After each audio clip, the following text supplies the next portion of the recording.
আকৌ আহিল শৰৎ অহাৰ জাননী দিছে কহুৱা শেৱালিয়ে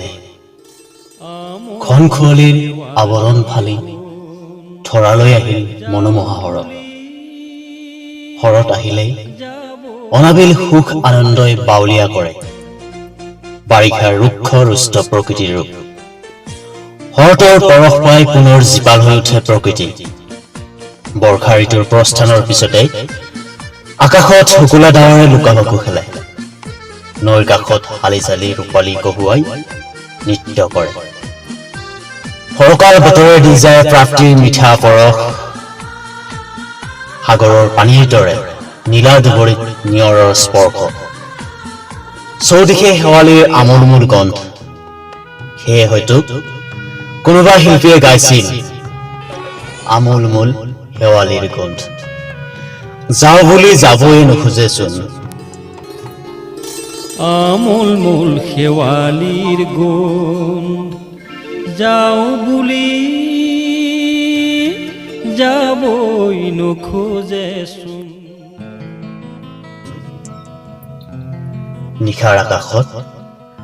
তৰাবোৰ সোণৰ দৰে তিৰবিৰাই জ্বলিছে শৰতৰ স্নিগ্ধতাই কৰি তুলিছে সকলোকে ৰোমাঞ্চক আৰু স্মৃতিকাতৰ শৰতেই আনে উৎসৱৰ বতৰা সেয়ে হয়তো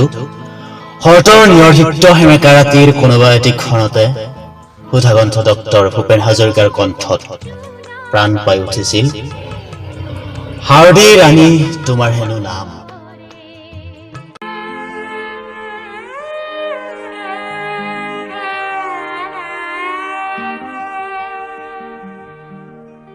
হাৰদি ৰানী তোমাৰ হেন নাম তুমি মোৰ নিশেই আপন সত্য স্নাতা ৰূপহী মোৰ পুতি নিশাৰ সপোন শৰৎ মানে যেন এটি কবিতা শৰৎ মানে এটা গান শৰৎ মানে মানুহৰ হীৰাই হীৰাই প্ৰবাহিত হৈ থকা অফুৰন্ত উলাহৰ প্ৰমাণ প্ৰকৃতিৰ লগতে পৃথিৱীৰ এনে ৰুগীয়া পৰিৱেশৰ প্ৰাকখনত হে শৰৎ তোমাক জনালেও স্বাগতম